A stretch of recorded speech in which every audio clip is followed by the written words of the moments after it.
네, 오늘 이 시간 함께 읽을 하나님의 말씀 사사기 6장 33절에서 35절까지의 말씀입니다. 사사기 6장 33절에서 35절까지의 말씀 3절밖에 되지 않아서 오늘 다 같이 한 목소리로 말씀 읽도록 하겠습니다. 사사기 6장 33절 말씀부터 다 같이 읽도록 하겠습니다. 그때 미디안과 아말렉과 동방 사람들이 다 함께 모여 요단강을 건너와서 이스라엘 골짜기에 진을 친지라. 여호와의 영이 기드온에게 임하시니 기드온이 나팔을 불매 아비에셀이 그의 뒤를 따라 부름을 받으니라. 기드온이 또 사자들을 온 므낫세에 두루 보내매 그들도 모여서 그를 따르고 또 사자들을 아셀과 스불론과 납달리에 보내매 그 무리도 올라와 그를 영접하더라. 아멘. 오늘 이 시간 우리는 입으시는 성령님 그 첫 번째 이야기를 가지고 오늘 우리가 읽은 하나님의 말씀 함께 나누는 시간 갖도록 하겠습니다. 여러분, 우리 지난 2주간 누구에 대한 이야기를 나눴죠? 기억하시는 분들이 계십니다. 바로 이 삼손에 대한 이야기를 나눴습니다. 여러분, 삼손은요 굉장히 특별한 사사였습니다. 태어나기 전부터 이스라엘의 구원자로 선택받은 자였고요.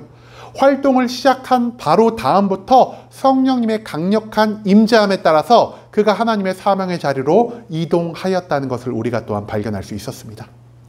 또한 삼손은 다른 여러 사사들이 가지지 못한 이 육체적인 엄청난 괴력을 가지고 있는 사사였다는 것을 우리가 또한 삼손의 인생 가운데서 발견할 수 있었는데요. 문제는 무엇이냐? 삼손에게 임재한 성령님의 방법이었다는 것입니다.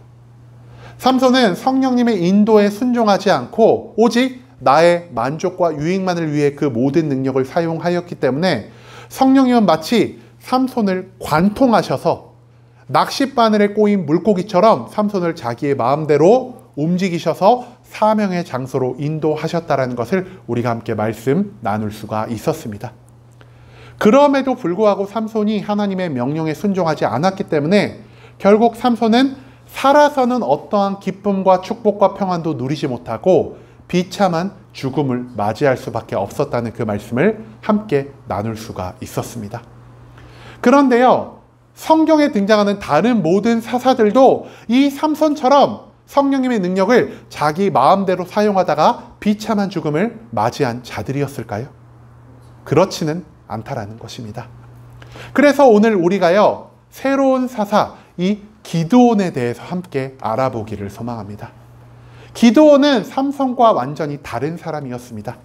태어나면서 하나님의 사명을 받은 것이 아니라 장성한 다음에 이 세상의 모든 것들을 안 다음에 하나님의 사명을 받은 자였고요.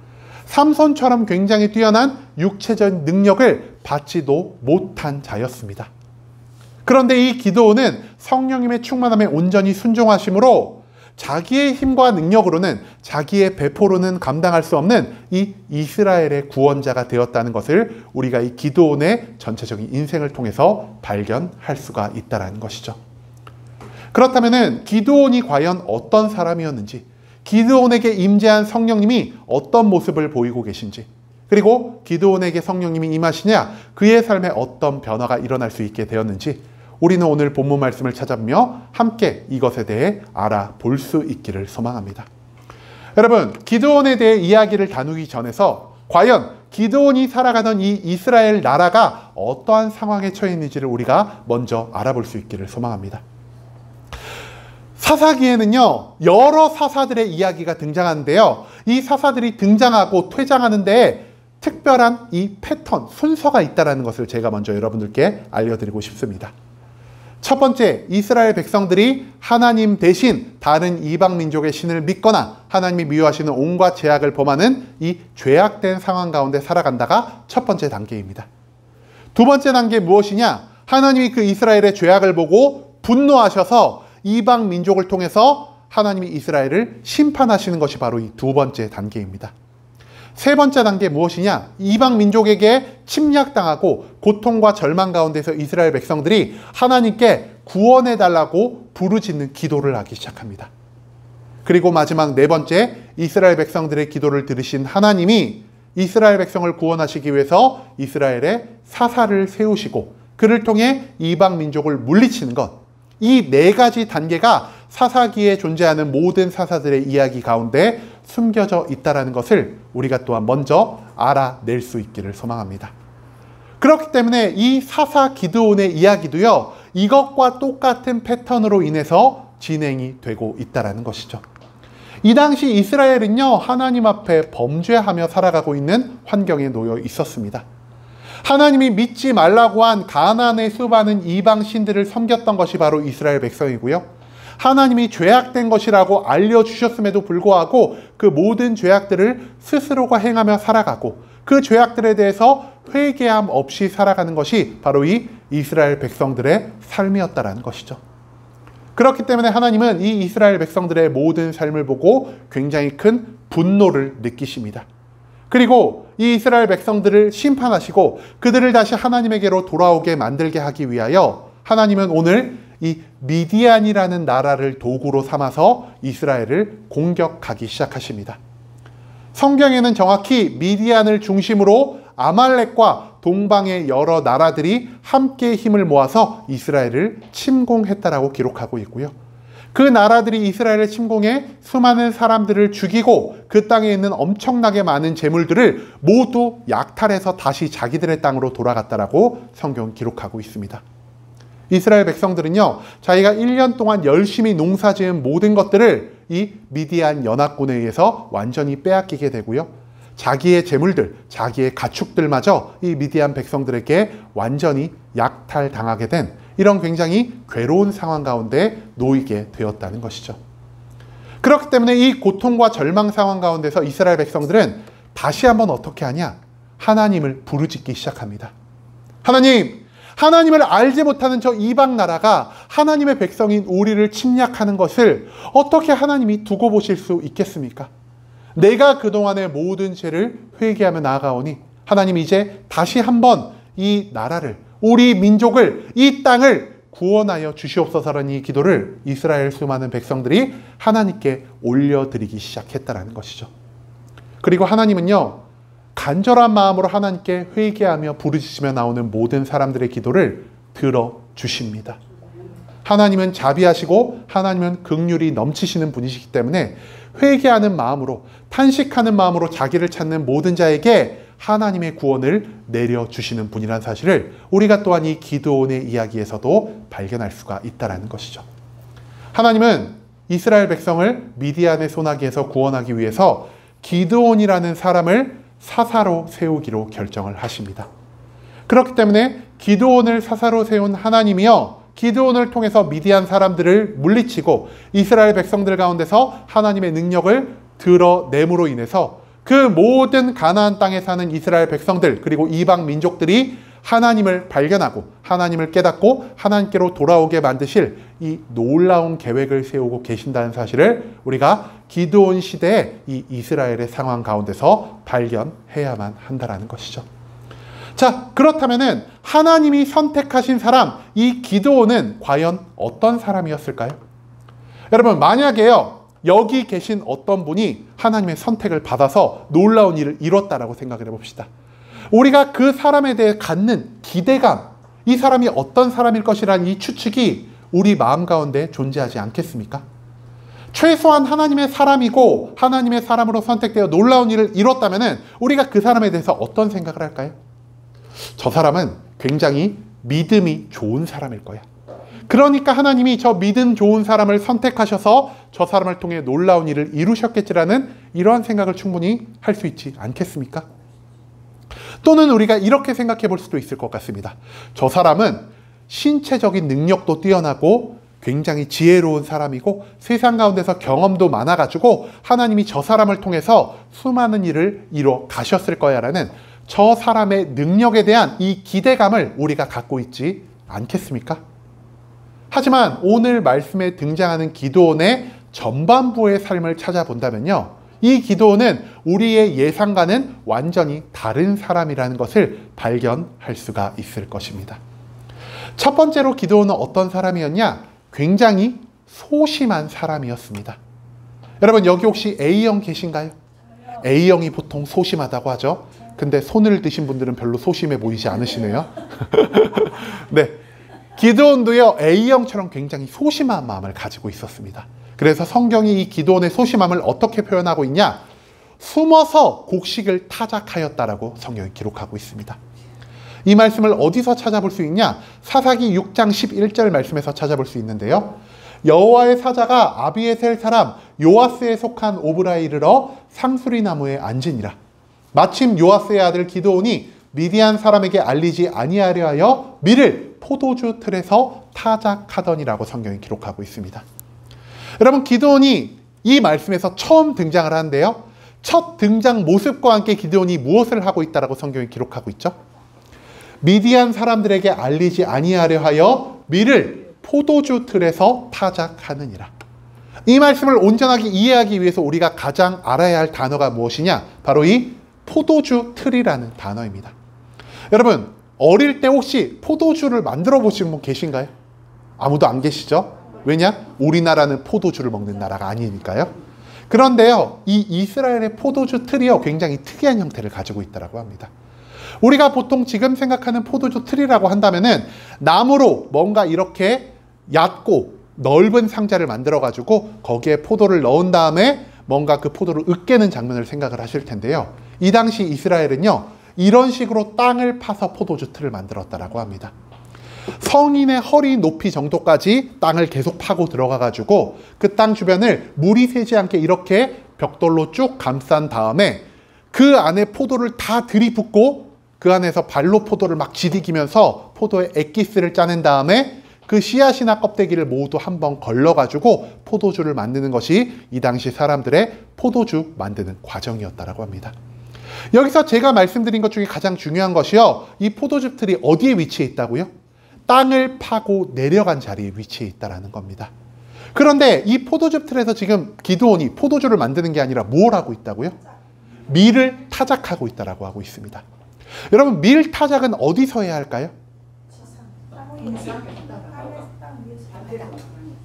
밀 타작은요 제일 중요한 게 한 가지가 있다고 합니다. 바로 바람이 잘 부는 곳에서 해야 된다고 합니다. 그래야지 밀의 껍데기랑 가라지 같은 게 다 이 바람을 타고 날려갈 수가 있으니까요.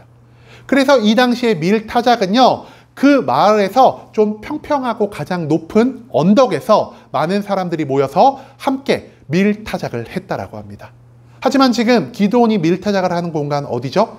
굉장히 좁은 곳, 타작을 하는 도리깨질이나 이런 것이 잘 할 수가 없는 곳, 그리고 무엇보다 바람이 통하지 않아서 손으로 일일이 밀 껍질을 걸러내고 가라지를 골라내야 되는 그런 좋지 않은 환경 가운데서 기드온이 밀을 타작하고 있다는 것이죠. 왜 기드온이 여기서 밀을 타작하고 있을까요? 그가 미디안 사람들을 두려워하였기 때문입니다. 내가 높은 언덕 위에서 또는 평지에서 밀을 타작하고 있다가 마침 미디안 사람들이 나를 지켜보게 된다면은 이 사람들이 와가지고 내가 타작하는 모든 곡물들을 뺏어 갈 것이라는 두려움이 기드온 가운데 있었습니다. 그렇기 때문에 미디안 사람들이 멀리서 보이면은 내가 몸을 굽혀서 이 포도주 틀 안에 싹 숨어야지라는 이 마음을 가지고 이 소심한 기드온이 조심조심 굉장히 많은 밀을 타작하지도 않고 한 줌 한 줌씩 이 포도주 틀 안에서 밀을 타작하고 있는 모습을 우리가 발견할 수가 있다는 것입니다. 또한 이 포도즙 틀에 들어간 기드온의 모습을 통해 우리가 찾아볼 수 있는 게 무엇이냐? 기드온이 하나님을 아직 온전히 신뢰하지 못하고 있다는 것입니다. 내가 어디서 밀을 타작을 해도 나를 지키신 하나님이 나를 완벽하게 보호하실 것이다라는 이 온전한 믿음이 기드온 가운데 존재하지 않았습니다. 그렇기 때문에 기드온은 하나님을 의지하지 않고 이 지하로 파고 들어간 포도주 틀을 의지함으로 이곳에서 열심히 밀을 타작하고 있다는 것을 우리가 방금 읽은 이 사사기 6장 11절의 말씀을 통해서 발견할 수가 있다는 것이죠. 기드온은 소심한 사람이었을 뿐 아니라 믿음도 없는 사람이었기 때문에 숨어서 곡식을 타작하고 있다는 것을 우리가 먼저 기억해야만 할 것입니다. 두 번째로 기드온은 어떤 사람이었냐? 특별한 능력을 가지고 있는 사람이 아니었습니다. 여러분 우리가 앞서서 삼손의 이야기를 다뤘죠? 삼손은 어떤 사람이었다고요? 육신에 어마어마한 괴력이 있는 사람이었습니다. 맨손으로 사자를 찢어 죽인 사람이 삼손이었고요.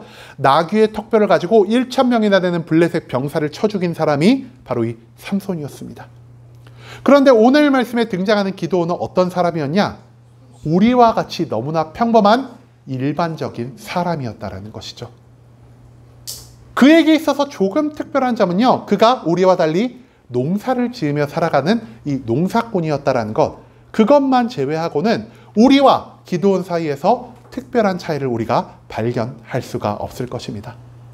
평범한 사람의 외모, 평범한 사람의 지식, 평범한 성인 남성만큼의 육체적인 힘과 능력을 기드온이 가지고 있었지, 기드온에게서 우리가 특별히 기대할 만한 것이 없다라는 것을 우리가 또한 기억해야만 할 것입니다. 마지막 세 번째로 기드온은 어떤 사람이었냐? 특별한 자격을 가지지 못한 사람이었습니다. 기드온은요, 왕의 핏줄로 태어난 왕자도 아니었고요. 그렇다고 굉장히 뛰어난 장군이나 용사의 핏줄을 가지고 태어난 그런 사람도 아니었습니다. 기드온이 자기 자신을 소개할 때 어떻게 소개하고 있냐? 나는 므낫세 지파 중에서 가장 약한 가족에 소속된 사람이다라고 나를 표현하고 있고요. 거기에 한마디 더 무엇을 덧붙이냐? 심지어 나는 이 가장 약한 가족 중에서 가장 작은 자다라고 자기 자신을 표현하고 있습니다. 한마디로 기드온은 누군가 앞에 서고 누군가를 지휘하고 누군가 위에 군림할 수 있는 특별한 자격을 갖추지 못한 자였다는 것입니다. 소심하고요, 믿음도 없고 능력도 없고 자격도 없는 이 기드온에게 누가 찾아오시냐? 하나님의 사자, 우리가 생각하는 천사가 기드온을 찾아옵니다. 이 천사가 기드온을 찾아와서 기드온에게 어떤 말을 하냐? 기드온아, 하나님이 너를 사사로 삼으셔서 이 미디안 사람들의 공격 가운데서 이스라엘을 구원하게 하려 하신다라는 이 하나님의 사명을 기드온에게 허락하여 주십니다. 이 사명의 말을 들었을 때 기드온의 반응이 어떠했을까요? 하나님, 내가 하나님의 사명을 들었으니 내가 이 사명을 위해서 모든 것들을 준비하겠습니다라는 이 믿음의 고백이 기드온의 입에서는 나오지가 않았습니다. 기드온은 고민합니다. 왜 고민하고 망설이냐? 아까도 말한 것처럼 소심한 자였고요, 믿음도 능력도 자격도 없는 자가 바로 이 기드온이었기 때문입니다. 그렇기 때문에 기드온이요, 하나님의 사자에게 이렇게 말합니다. 사사기 6장 15절 말씀인데요. 그러나 기드온이 그에게 대답하되, 여기서 그는 하나님의 천사입니다. 오 주여, 내가 무엇으로 이스라엘을 구원하겠습니까? 무엇으로 구원하겠다, 이 말 무슨 뜻이죠? 나는 아무런 능력이 없어요, 하나님. 내가 전쟁을 해본 적이 있는 것도 아니고 내가 뛰어난 힘을 가지고 있는 것도 아닌데 내가 어떻게 미디안 사람들의 손아귀에서 이 이스라엘을 구원하는 자가 될 수 있겠습니까? 라고 기드온이 하나님의 사자 앞에서 고백하고 있다는 것이죠. 그 다음 여기에 기드온은 한마디를 더 붙입니다. 보소서, 나의 집은 므낫세 중에서 극히 약하고 나는 내 아버지 집에서 가장 작은 자니이다. 하나님이 나를 세워준다고 해도요, 많은 이스라엘 백성들이 내 말에 귀를 기울이지 않을 거예요. 나는 이스라엘의 지도자로 태어난 자도 아니고요, 이 므낫세 지파 가운데서도 가장 약한 가문에서 가장 작은 자로 태어났기 때문에 내가 이스라엘의 구원자로 세워지더라도 하나님, 나는 아무런 권위가 없는 자이기 때문에 이 이스라엘을 구원할 수가 없습니다라고 하나님 앞에 고백하고 있다라는 모습을 우리가 이 사사기 6장 15절의 말씀을 통해서 찾아볼 수가 있다라는 것입니다. 그렇기 때문에 하나님의 사자는요, 기드온에게 잠깐이나마 하나님의 놀라운 능력을 직접 눈으로 보게 하십니다. 그리고 하나님의 사자가 능력을 보여주시면서까지 기드온을 사사로 세우기로 결정하시자 그제야 기드온은 하나님의 성령의 인도하심에 따라 하나님의 말씀에 따라서 그래, 내가 부족하더라도 하나님이 나를 사용하기로 결정하신다면은 내가 반드시 하나님의 뜻에 따라 놀라운 일을 이룰 수 있을 거야 라는 이 확신의 마음을 가지고 하나님의 사명을 받아들이고 성령님의 모든 인도하심에 순종하기로 결정했다라는 것을 우리가 또한 기드온의 이야기 속에서 찾아볼 수가 있을 것입니다. 그리고 이제 기드온이 이렇게 하나님의 사명을 받은 다음 얼마 지나지 않아서 이스라엘 가운데 또 엄청난 일이 한 가지가 일어나기 시작합니다. 예전에 그랬던 것처럼 미디안과 아말렉과 동방의 여러 나라들이 다시 힘을 합해서 이스라엘 백성을 침략하고 이스라엘의 모든 것들을 약탈하기 위해서 이스라엘 골짜기로 나아왔다라고 성경은 기록하고 있습니다. 그리고 이 많은 연합국들이 힘을 합쳐서 이스라엘을 침공했을 때 기드온 가운데 놀라운 일이 일어나는데요. 기드온에게 어떤 일이 일어나냐? 성령님이 기드온에게 임재하기 시작하셨다라고 성경은 기록하고 있습니다. 성령님의 임재함에 따라서 기드온은 이스라엘 백성 가운데서 이제 전쟁을 준비하기 시작합니다. 많은 이스라엘 백성들을 나팔을 불러 모으고요. 그 가운데서 하나님의 명령대로 300명의 사람을 추리고 그 300명만을 데리고 정말 어마어마하게 많은 군대를 데리고 온 이 미디안 연합국과의 전쟁을 치르러 나갑니다. 그리고 기드온은 이 300명의 사람을 통해서 수많은 미디안의 연합국들을 완전히 물리치고 그들을 쫓아내고 그들의 왕을 죽이고 사로잡는 이 놀라운 전공을 이루게 되었다는 것이 바로 기드온의 중반부에 이르는 모든 말씀이라 할 수 있다는 것이죠. 아무런 능력도 아무런 담대함도 없던 기드온이 성령의 충만한 임재함을 받자마자 완전히 다른 사람으로 변화되어서 이토록 큰 전쟁에서 승리를 거두었다라는 사실, 그것을 우리가 기드온의 전체적인 삶을 통해서 발견할 수가 있다는 것입니다. 자, 기드온의 이 결정적인 변화가 누구에 의해서 발생했을까요? 바로 기드온에게 임한 성령님에 의해서 발생했다는 것을 우리가 기억할 수 있기를 소망합니다. 그렇기 때문에 우리가 기드온의 일생 가운데서 가장 중요하게 봐야 하는 것이 무엇이냐? 바로 기드온에게 임재한 이 성령님이 어떤 모습으로 기드온에게 임재하셨는지를 우리가 알아볼 필요가 있다는 것이죠. 여러분, 성령님은 보통 두 가지의 모습으로 사람에게 함께 하십니다. 어떤 모습으로 임재하시냐? 첫 번째, 임하시다라는 표현으로 사용이 되고 있고요. 두 번째로 충만하다라는 표현으로 사람들에게 임재하시는 모습을 우리가 종종 찾아볼 수가 있습니다. 오늘날 한글 성경에서도요, 기드온에게 임하신 성령님을요, 단순히 임하셨다라고만 표현하고 있는데요. 우리가 이 임하셨다라는 표현을 히브리어로 찾아보면은 라바쉬라는 단어가 사용이 된다라고 합니다. 그런데 재밌게도 이 라바쉬라는 표현이 성경에서 어떤 뜻을 가지고 있냐? 옷을 입다라는 표현으로 사용되고 있다는 것이죠. 성령님이 기드온을 옷을 입은 걸까요? 아니면 기드온이 성령님을 옷을 입은 걸까요? 우리가 이 두 가지 중 하나를 선택을 해야 할 것 같습니다. 그런데 성경의 이 모든 말씀을 우리 히브리어의 어순대로 그대로 직독직해를 하면은 어떤 뜻이 되냐? 성령님이 기드온을 옷처럼 만들어서 성령님 겉에 기드온을 입으셨다라는 말로 우리가 이 단어를 해석할 수가 있다는 것이죠. 사람인 기드온이요, 옷처럼 변화합니다. 그리고 옷처럼 변화해서 옷처럼 변한 기드온을 성령님이 자기의 몸 위에 온전히 걸쳐 입으셨다라고 성경이 이 성령의 임재하다를 기록하고 있다는 것이죠. 여러분, 우리의 옷에는 주관이 있을까요? 우리의 옷에 생각이 있어서 제가 이렇게 차렷 자세를 하고 있는데 제 왼팔이 나 차렷 자세 하기 싫어, 나는 옆으로 팔을 쭉 뻗고 싶어라고 하면은 내 옷이 이렇게 딱 움직여가지고 내 몸을 조정할까요? 그게 아니죠. 반대로 옷은요, 누구에 의해 조정받습니까? 옷을 입은 사람에 의해서 조정받는 것이 바로 이 옷이라는 것입니다. 제가 만약에 오른손을 이렇게 들어서 손을 반짝반짝 움직인다면은 내 몸의 움직임에 따라서 이 옷은 아무런 주권 없이, 아무런 생각 없이 내 움직임에 따라서 팔이 올라가고 이렇게 흔들리게 된다는 것을 우리는 찾아볼 수가 있습니다. 즉, 옷을 입은 사람이 옷의 주인이 되는 것이지 옷 자체가 옷 입은 사람의 주인이 될 수 없다는 것을 이미 여기 앉아 계신 모든 분들은 자기가 입은 옷을 통해서 발견할 수가 있을 것입니다. 이처럼 성령님이 기드온을 옷처럼 입어버리십니다. 그리고 성령님이 기드온을 옷을 입은 다음 성령님이 원하시는 방향대로 기드온을 이끌어 가시고 성령님이 움직이고자 하시는 대로 기드온을 이동시키신다는 것을 우리가 이 성경 말씀 가운데서 발견할 수가 있다는 것이죠. 이제 기드온은요, 성령님의 인도에 따라 움직이는 옷에 불과하게 됐습니다. 그렇기 때문에 기드온은 이제 성령님이 주시는 변화에 따라서 그의 삶을 변화받을 수밖에 없다는 것이죠. 그리고 성령님이 기드온을 입기 시작하자 기드온의 삶 가운데 여러 가지 변화들이, 놀라운 기적들이 일어나기 시작한다는 사실을 우리는 오늘 본문 말씀을 통해서 발견할 수가 있을 것입니다.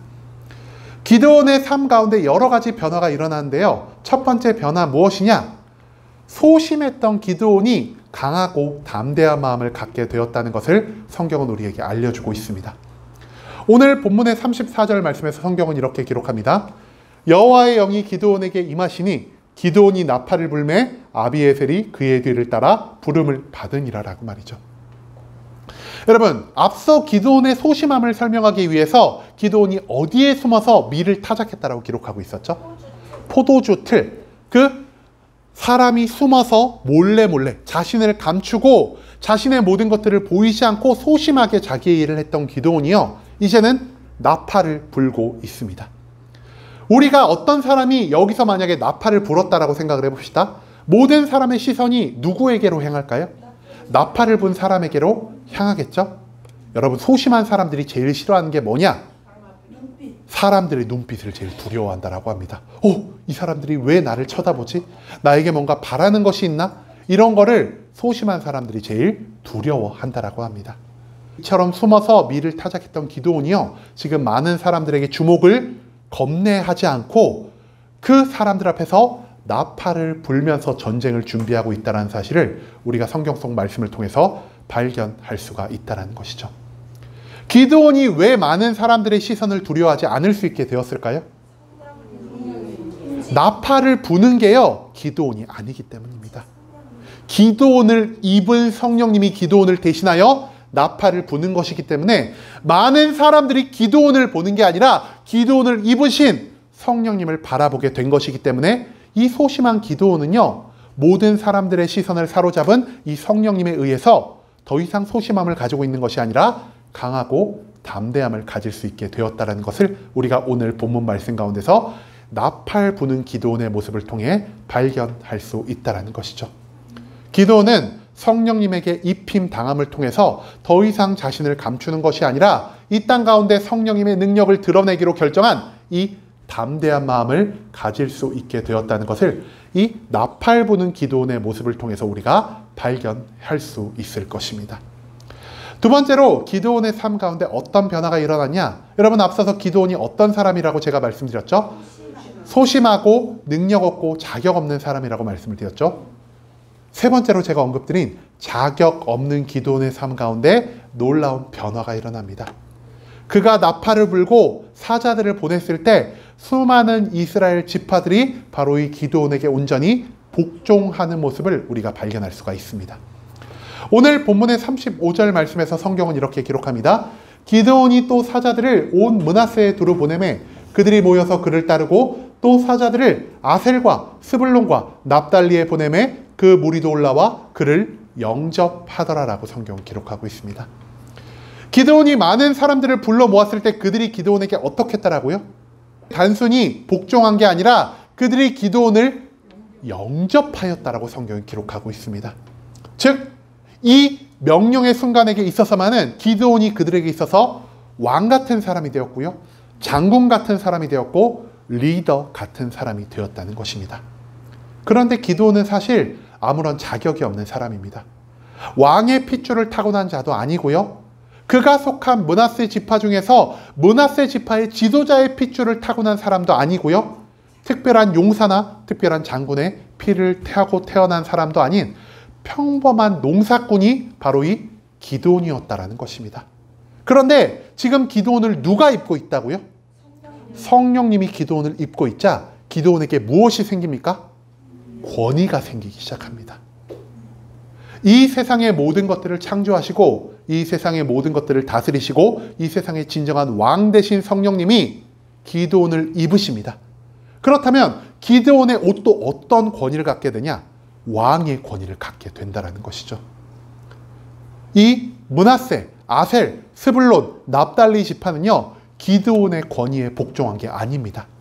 기드온을 입고 계신 성령님의 권위에 복종하였기 때문에 그 성령님에 의해 움직이는 기드온 또한 이 모든 지파들의 복종을 받을 수 있게 되는 놀라운 자격을 얻게 되었다는 사실을 우리가 또한 이 35절의 말씀을 통해서 발견할 수가 있다는 것이죠. 마지막으로 기드온은 어떤 사람이었냐? 아무런 능력이 없는 사람이었습니다. 기드온이 할 수 있는 것 무엇밖에 없을까요? 평범한 농사를 짓는 것밖에 기드온이 할 수 있는 게 없었을 것입니다. 그런데 이 농부 기드온이요, 성령님의 입음 당함을 받자 전쟁을 준비하고요, 전쟁을 출전하고요, 전쟁에서 놀라운 승리를 거둘 수 있게 되었습니다. 즉 농부였던 기드온이 성령님의 입음을 당한 다음에 이스라엘의 지도자이자 이스라엘의 장군으로 온전히 세워질 수 있게 되었다는 것을 우리는 또한 뒤에 이어질 사사기 7장과 8장의 말씀을 통해서 발견할 수가 있다는 것이죠. 소심하고 능력도 없고 자격도 없는 이 기드온이요, 성령님이 기드온을 옷처럼 만들어 입자 완전히 변화된 삶의 모습을 보이고 있다는 것을 우리가 또한 이 성경의 말씀을 통해서 찾아낼 수 있기를 소망합니다. 여러분, 성령님이 기드온을 옷처럼 만들어서 완전히 입어 버리셨습니다. 이렇게 성령님이 기드온을 옷처럼 만들어 입으시자 어떠한 변화가 일어나냐? 기드온의 삶 가운데 소심함이 담대함으로, 자격 없음이 권위로, 능력 없음이 놀라운 능력으로 변화되는 놀라운 변화가 일어나게 되고요. 이 변화를 통해서 기드온은 이스라엘을 구원하라는 하나님의 사명을 성취하게 되었을 뿐 아니라 하나님의 사명을 성취함으로 인해서 하나님의 영광에, 하나님의 기쁨에 온전히 참여할 수 있는 이 자격을 얻게 되었다는 것을 오늘 본문 말씀은 우리에게 알려주고 있다는 것입니다. 오늘 이 기드온의 말씀을 보았을 때 저의 머릿속에서 제일 먼저 떠오른 단어가 한 가지 있습니다. 어떤 단어가 떠올랐냐? 여러분, 이 말씀 알지 모르실지 모르겠습니다. 혹시 패와널이란 단어 들어보신 적 있으십니까? 조금 익숙하지가 않은 단어죠. 어떤 단어일까요? 패와널. 패와널이 뭐냐? 조금 유행이 지나간 단어긴 한데요. 패션의 완성은 얼굴이다. 패션의 완성은 무엇이라고요? 얼굴입니다. 여러분, 그래서 제가 만약 예를 좀 준비를 해왔습니다. 만약에 어떤 사람이 10억짜리 옷을 딱 입고 있는데 그 옷을 입고 있는 사람이 200kg이 넘어가는 비만 남성이라고 생각을 해봅시다. 그리고 반대로 10,000원짜리 하얀 티셔츠를 입고 있는데 이 10,000원짜리 티셔츠를 입고 있는 사람이 근육질의 잘생긴 남자라고 생각을 해봅시다. 누구한테 입혀준 옷이 더 멋있어 보일까요? 왜 10,000원짜리 옷을 입은 사람의 옷이 더 멋있어 보이죠? 아니, 몸이 멋있고 얼굴이 잘생겼으니까요. 그래서 뭐라고요? 패션의 완성은 옷이 아니라 얼굴이라는 겁니다, 여러분. 그래서 많은 스타일리스트들이 어떤 사람을 찾죠? 좋은 옷을 만드는 게 아니라 좋은 모델을 찾습니다. 좋은 모델이 그 옷을 입었을 때 그 옷에 진가가 나타날 수가 있으니까요. 그렇기 때문에 우리에게 굉장히 유명한 말이 있죠. 저도 작년 이맘때쯤에 이 말을 힘입어서 저를 변화시킬 수 있게 되었는데요. 최고의 성형은 옷이나 화장이 아니라 바로 다이어트다. 왜 옷이나 화장이 아니라 다이어트일까요? 내 몸이 변화가 돼야지 내가 입는 것, 내가 바르는 것, 내가 걸치는 것의 진정한 진가가 드러날 수 있기 때문입니다. 여러분, 이 패와널이란 단어, 패션의 완성은 얼굴이다라는 단어랑 바로 기드온을 옷처럼 입으신 오늘이 성령님의 말씀을 통해서 우리가 발견할 수 있는 게 무엇이냐? 겉으로 보여지는 것이 얼마나 중요한 게 아니라 나의 속 가운데서 나의 삶을 움직이는 것이 나의 삶을 훨씬 더 중요한 장소로 이동시킨다는 사실을 우리가 이 두 단어를 통해서, 그리고 오늘 우리가 함께 나눈 이 말씀을 통해서 발견할 수 있기를 소망합니다. 여러분, 우리 세상 가운데서 뛰어난 사람일 수도 있고요. 정말 기드온처럼 평범하고 별 볼 일 없는 사람일 수도 있습니다. 하지만 중요한 것은 우리가 얼마나 뛰어난 자가 되느냐가 아니라 우리라는 옷을 누가 입게 되었냐가 더 중요하다는 사실, 우리가 그것을 잊지 않을 수 있기를 소망합니다. 내가 아무리 볼품 없더라도 나라는 볼품 없는 옷을 이 몸짱 얼짱이신 성령님이 딱 입었을 때 우리의 옷이 훨씬 더 빛나게 변화할 수 있다는 것을 오늘 성경 말씀은 우리에게 알려주고 있다는 것입니다. 반대로 우리가 아무리 능력이 뛰어나고 한 달에 몇 억씩을 척척 벌고 아무리 얼굴이 잘생김을 가지고 있어도 우리라는 옷을 입는 대상이 성령님이 아니라 나의 욕망, 나의 만족과 유익만을 살아가는 우리의 삶이 나의 옷을 입었을 때 그 옷은 아무런 진가를 발휘할 수도 없을 것이요, 많은 사람들에게 그 참된 능력을, 그 참된 진가를 보일 수도 없는 굉장히 나약한 상황 가운데 처할 수밖에 없다는 사실을 우리가 또한 기억할 수 있기를 소망합니다. 즉, 우리라는 사람이 얼마나 뛰어나지는 것이 중요한 게 아니라 우리라는 사람을 누가 입느냐에 따라서 우리의 인생이 기쁨으로 나아갈 수도, 슬픔으로 나아갈 수도 있다는 사실을 우리가 오늘 이 기드온의 이야기를 통해서 찾아내야만 한다는 것이죠. 여러분, 우리는요, 누군가에게 입혀질 이 옷이라 할 수 있겠습니다. 그런데 이 옷을 입을 수 있는 사람이 두 명이 있습니다.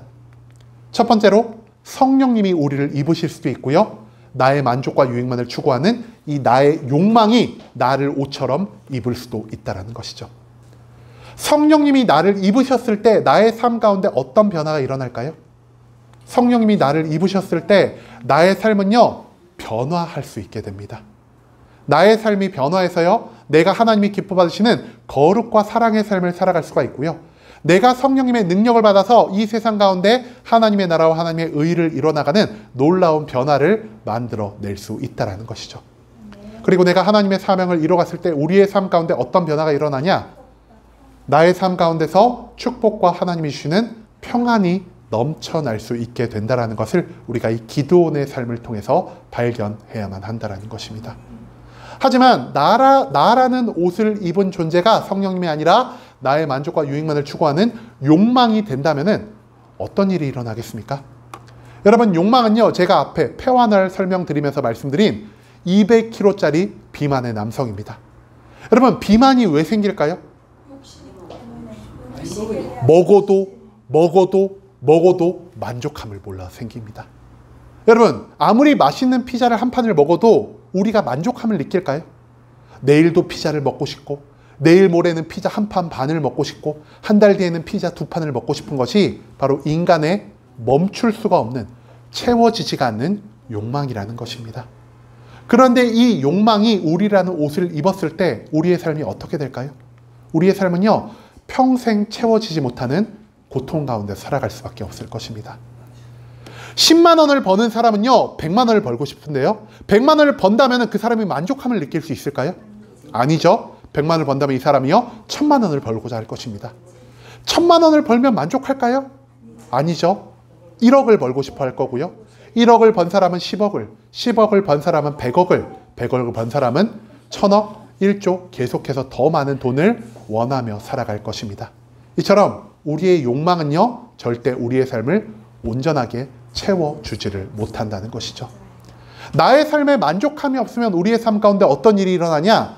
아무리 좋은 것들을 먹고, 아무리 좋은 것들을 마시고, 아무리 높은 지위에 있더라도 우리의 삶은요, 고통과 절망으로밖에 채워질 수 없다는 사실을 우리가 마약을 하는, 도박을 빠진 수많은 높은 지위에 있는 사람들을 보면서 발견할 수 있지 않겠습니까?